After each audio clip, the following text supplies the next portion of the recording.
नमस्कार दोस्तों, स्वागत है आपका मेरे इस चैनल पर। और आज हम बात करने वाले हैं स्पीकर के एनक्लोजर के बारे में, यानी कि एनक्लोजर कितने तरह का होता है और किस तरह के एनक्लोजर से किस तरह की आवाज़ आती है। तो दोस्तों आप ये जान लीजिए कि आप मार्केट से अच्छा स्पीकर ड्राइवर खरीद के लेके आएंगे, लेकिन अगर उसका साउंड बॉक्स या एनक्लोजर या कैबिनेट अच्छा नहीं होगा तो उसमें से आवाज़ अच्छी नहीं आएगी।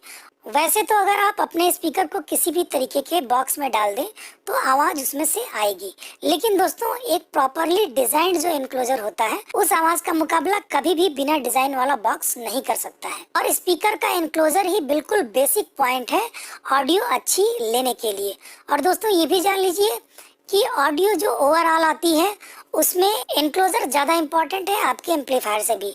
अगर आप एक बहुत अच्छा एम्पलीफायर यूज़ कर रहे हैं लेकिन आपका एनक्लोजर अच्छा नहीं है तो आपको अच्छा परफॉर्मेंस नहीं मिलेगा। इस वीडियो में आप जान लीजिए कि एनक्लोजर क्या होता है, कैसे होता है, कितने टाइप्स का होता है और किस तरह के एनक्लोजर की परफॉर्मेंस अच्छी होती है, ताकि जब भी आप एनक्लोजर बनाने के लिए आगे बढ़ें तो आपके माइंड में एक सेटअप हो कि हाँ मुझे ये वाला एनक्लोजर बनाना है। तो दोस्तों स्पीकर का एनक्लोजर कैबिनेट या साउंड बॉक्स 3 टाइप का होता है दोस्तों। पहला होता है सील टाइप का, दूसरा होता है वेंटेड टाइप का और तीसरा होता है बैंड पास टाइप का। तो सबसे पहले हम दोस्तों आते हैं सील्ड टाइप पर। तो जैसा कि आप नाम से ही समझ जा रहे हैं, ये एक ऐसा साउंड बॉक्स होता है, ऐसा एनक्लोजर होता है जो चारों तरफ से सील होता है, जैसा कि आप फिगर में देख रहे हैं। सील का मतलब दोस्तों कोई भी एयर इसके अंदर ना जा सकती है और ना ही इससे बाहर आ सकती है, यानी कि बाहर के एनवायरनमेंट से स्पीकर के बैक साइड को ये कम्प्लीटली डीकपल कर देता है, कम्प्लीटली हटा देता है। तो जैसा कि मैंने आपको बताया था कि स्पीकर में बैक वेव और फ्रंट वेव दोनों निकलता है, तो फ्रंट वेव को ये फुली कैंसिल कर देता है। इस तरीके से सिर्फ आगे की वेव्स आपको सुनाई देती है। और इस इंक्लोजर के अंदर की हवा जो होती है दोस्तों, वो आपके स्पीकर के डायफ्राम के लिए एक स्प्रिंग या कुशन का काम करती है। इसकी वजह से आपके स्पीकर के डायफ्राम की जो फड़फड़ाहट होती है वो काफ़ी हद तक कंट्रोल हो जाती है। और दोस्तों सील टाइप का बॉक्स बनाना, डिजाइन करना सबसे आसान होता है, क्योंकि इसमें आपको सिर्फ बॉक्स का वॉल्यूम चाहिए होता है। और वो वॉल्यूम कहाँ से मिलता है दोस्तों? तो हर मैन्युफैक्चरर आपको अपनी वेबसाइट पर या डेटा शीट में देता है कि इस पर्टिकुलर स्पीकर के लिए सील्ड डिजाइन के लिए कितना इंटरनल वॉल्यूम होना चाहिए।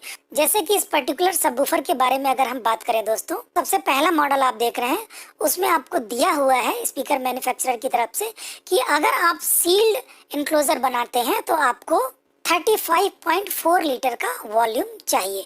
इसी तरीके से बाकी स्पीकर्स में भी दिया हुआ है कि अगर आप सील्ड इसका एनक्लोजर बनाते हैं तो कितना वॉल्यूम चाहिए। हाँ, इस वॉल्यूम में से जो स्पीकर आप उसमें लगा रहे हैं उस स्पीकर का वॉल्यूम आपको माइनस कर देना है, तभी करेक्ट आपका वैल्यू आएगा। और इस तरह के एनक्लोजर का फायदा क्या है दोस्तों, मैं बता देता हूँ। सबसे बड़ा फायदा तो ये है कि इजी टू डिजाइन, यानी कि डिजाइन करने में बहुत ही इजी होता है। दूसरा फायदा है दोस्तों कि ये साइज में स्मॉल होता है, बहुत ज्यादा जगह आपकी वेस्ट नहीं होती है। और तीसरा फायदा दोस्तों, ये बनाने में आसान तो होता ही है, नो कैलकुलेशन नो झंझट। चौथा फायदा ये है दोस्तों कि अगर आप बनाते समय डिजाइनिंग में कुछ एरर करते हैं, यानी कि कैलकुलेशन में थोड़ा मोड़ा एरर आता है, तो इससे कोई बहुत दिक्कत नहीं होती है, इसमें ठीक ठाक ही ये चलता है। नेक्स्ट फायदा है इसका दोस्तों कि पावर हैंडलिंग बहुत ही अच्छी हो जाती है इसकी, बिकॉज आपका स्पीकर बंधा होता है कुशनिंग से, तो इसलिए फड़फड़ाता नहीं है। इसलिए जितनी भी वॉटेज होती है उतनी वॉटेज आप स्पीकर को आराम से दे सकते हैं। नेक्स्ट फायदा है दोस्तों कि जो फ्रीक्वेंसी रिस्पांस होता है इसका बहुत फ्लैट होता है, यानी कि जिस फ्रीक्वेंसी के लिए भी आपका स्पीकर डिजाइन किया गया है उसके ऊपर और नीचे काफी ज्यादा फ्रीक्वेंसी तक ये बहुत फ्लैट रिस्पांस देता है। ऐसा नहीं कि किसी फ्रीक्वेंसी को अचानक बढ़ा दे बेस को और अचानक घटा दे। ट्रांजिएंट रिस्पांस, यानी कि फास्ट बेस जो आता है, जैसे कि ढोलक या ड्रम्स वगैरह के होते हैं, जो किक्स होते हैं वो इसमें बहुत अच्छे आते हैं। लूज बेस में अच्छा काम नहीं करता है। और नुकसान क्या है दोस्तों? तो इसका नुकसान बस ये है दोस्तों कि इसकी इफिशियंसी बहुत ज़्यादा कम होती है, क्योंकि आपने बैक साइड के वेव्स को काट दिया, उसको इन्वायरमेंट में आने नहीं दिया, तो इफिशियंसी इसकी कम हो गई, बहुत तेज आवाज़ ये नहीं करता है। नेक्स्ट टाइप को हम बोलते हैं दोस्तों पोर्टेड इंक्लोजर, वेंटेड इंक्लोजर या बेस रिफ्लेक्स इंक्लोजर, कुछ भी आप बोल सकते हैं। तो इसकी मेन थ्योरी ये होती है दोस्तों कि इसमें एक वेंट होता है, होल होता है, पोर्ट होता है। वो पोर्ट कहीं भी हो सकता है, आगे हो सकता है, पीछे हो सकता है, दाएं बाएं भी हो सकता है, नीचे भी हो सकता है और किसी भी शेप का हो सकता है, यानी कि स्क्वायर हो सकता है, रेक्टेंगुलर हो सकता है, राउंड हो सकता है। तो कुल मिला के इस तरह के इंक्लोजर में एक पोर्ट होता है जिससे कि हमारी हवा इसमें पास करती है। और दोस्तों इसकी डिजाइन कुछ इस तरीके से रखी जाती है, जो ऑडियो हमारे होल से निकल रही है, पोर्ट से निकल रही है, और जो ऑडियो हमारे स्पीकर से निकल रही है, दोनों मिल जाती हैं। तो दोस्तों ये स्पीकर कुल मिला के आप कह सकते हैं कि इसमें एफिशिएंसी, क्वालिटी और इकोनॉमी, हर चीज़ का एक बहुत अच्छा बैलेंस्ड मिक्सचर है। ये बहुत ही अच्छा इनक्लोजर माना जाता है, ज़्यादा डिज़ाइन में भी डिफ़िकल्ट नहीं होता है। तो सारी क्वालिटीज इसके अंदर है। इसी वजह से दोस्तों होम ऑडियो और बाकी जगहों पर इस इनक्लोजर का सबसे ज़्यादा यूज़ किया जाता है।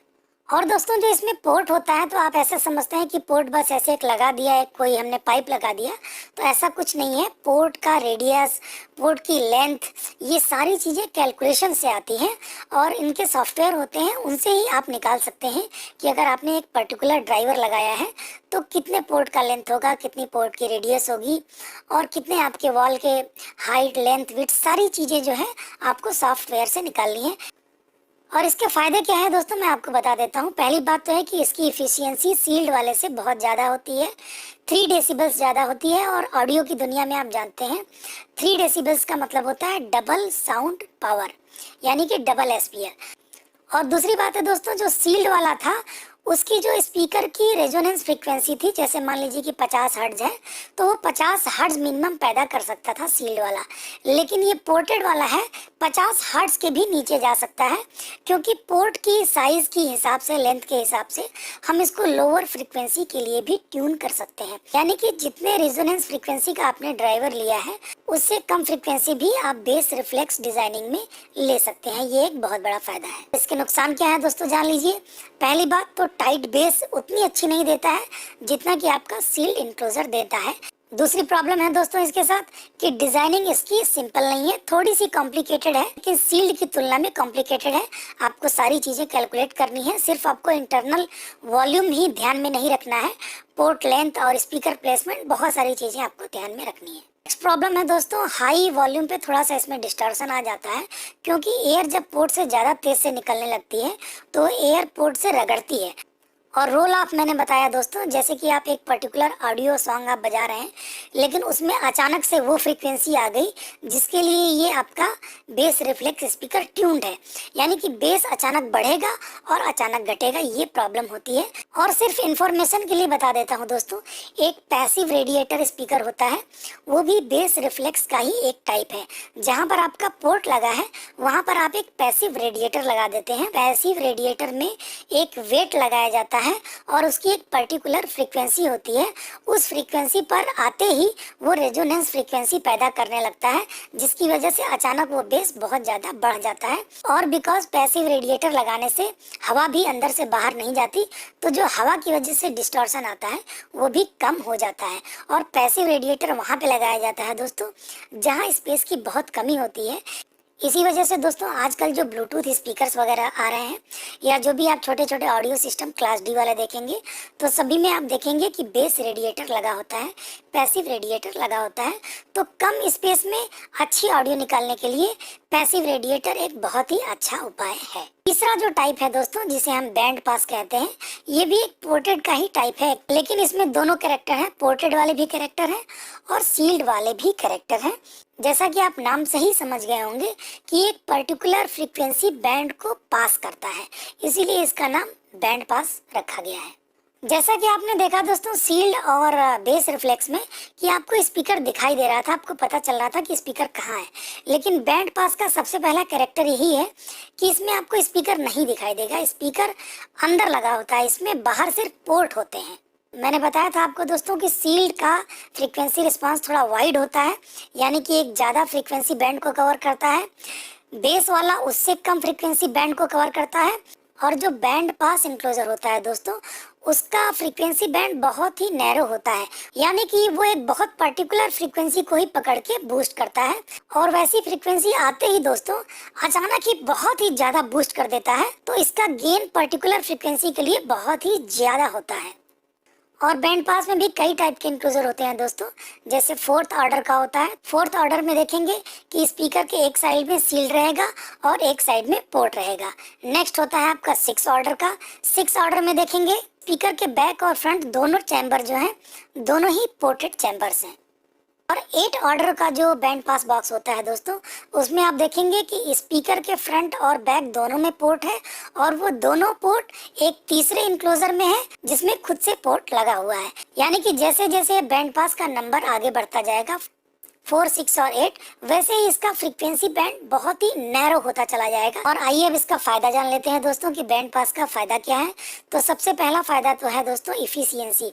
इसकी इफिशियंसी सील्ड की तुलना में 5 डेसिबल्स ज्यादा होती है, यानी कि आप एक तरह से कह सकते हैं 4 गुना। दूसरा फायदा है दोस्तों कि इसमें आपका सबवूफर बिकॉज इनक्लोज्ड होता है 2 लेयर्स के बीच में, इसलिए बुफर का मूवमेंट बहुत कम होता है, यानी कि उसकी कोन बहुत ही कंट्रोल मूवमेंट करती है, तो बुफर आपका सेफ रहता है। और नेक्स्ट इसका बेनिफिट है दोस्तों कि जहाँ पे आपको बहुत ही ज़्यादा साउंड प्रेशर लेवल चाहिए, यानी कि आपको चाहिए कि मुझे एक फ्रीक्वेंसी ही चाहिए लेकिन मुझे बहुत ज़्यादा चाहिए, वहाँ पे इसका यूज होता है। जैसा कि आप होम थिएटर वगैरह में देख रहे हैं, आजकल जितने भी छोटे इस तरीके के सबवूफर आते हैं सभी फोर्थ ऑर्डर के होते हैं। इसी वजह से दोस्तों मात्र 4 इंच का सबवूफर इसके अंदर लगा होता है, लेकिन बहुत ही अच्छा बेस रिस्पॉन्स आता है। ये अलग बात है कि मिड बेस वगैरह ये बिल्कुल ही नहीं दे पाता है, लेकिन फिर भी रूम वगैरह में आदमी को इतना पता नहीं चलता है, इसलिए हमको लगता है कि इतने छोटे स्पीकर से कितनी अच्छी बेस आ रही है। आप सोचिए कि अगर बैंड पास एनक्लोजर जो है बड़े स्पीकर जैसे कि 15 इंच, 18 इंच, 21 इंच में अगर बनाया जाए तो कितना ज्यादा बेस ये देगा, बहुत ही एक्सट्रीम बेस ये देगा दोस्तों। और नुकसान क्या है दोस्तों? नुकसान ये है कि पहला तो इसका एनक्लोजर बड़ा होता है, अगर आप स्पेस सेविंग के चक्कर में हैं तो फिर उसमें फिट नहीं बैठता है। दूसरी बात है दोस्तों कि डिजाइन करने में बहुत ही डिफिकल्ट होता है। एक एक टीएस पैरामीटर स्पीकर का आपके पास होना चाहिए और बिल्कुल कैलकुलेटेड करेक्ट होना चाहिए। उसको आप अच्छे से सॉफ्टवेयर में डालिए। आपके हिसाब से इसमें फ्रीनेस बिल्कुल नहीं है, जो डेटा आता है बिल्कुल आपको वैसे ही बनाना है। और नेक्स्ट प्रॉब्लम है दोस्तों कि अगर आपने सही से नहीं इसको बनाया तो जिस फ्रीक्वेंसी के लिए आप इसको बनाना चाहते हैं वो फ्रीक्वेंसी कभी नहीं निकलेगी और बाकी फ्रीक्वेंसी भी डिस्ट्रॉय हो जाएगी। यानी कि डिजाइनिंग के मामले में बहुत डिफिकल्ट भी है और एरर के लिए ये बिल्कुल भी टॉलरेंट नहीं है, बिल्कुल भी आपकी गलतियों को ये माफ नहीं करता है। तीसरी बात है दोस्तों कि बिकॉज आपको मैंने बताया कि इसमें कोन का मूवमेंट बहुत कम होता है, तो अगर आप इस सबवूफर को ज़्यादा भी पावर देते हैं तो आपको ये नहीं पता चलेगा, बिकॉज स्पीकर अंदर है तो आपको ये नहीं पता चलेगा कि कितनी ज़्यादा कोन में उसके मूवमेंट हो रही है, और आप उसको बढ़ाते ही जाएंगे। अगर आपने रेटिंग के हिसाब से एम्पलीफायर नहीं लगाया तो आप खूब बढ़ाएंगे, बोलेंगे कि यार अभी तो बड़ी अच्छी आवाज़ आ रही है, और वो स्पीकर आपका उड़ जाएगा, क्योंकि हमें स्पीकर विजिबल नहीं है और उसकी कोन का मूवमेंट हमें पता नहीं चल रहा है। तो दोस्तों बैंड पास का फायदा और नुकसान आपने जान लिया। इसके अलावा भी दोस्तों प्रोफेशनल ऑडियो में कुछ तरीके के यूज होते हैं। ये 3 बेसिक थे, बाकी जो भी हैं वो इसके डेरिवेटिव्स हैं, इससे ही बने हैं। जो नेक्स्ट टाइप है दोस्तों उसको ऑडियो फाइल से यूज करते हैं, ज्यादातर ये जनरल यूज में नहीं आता है। इसको हम बोलते हैं ट्रांसमिशन लाइन स्पीकर।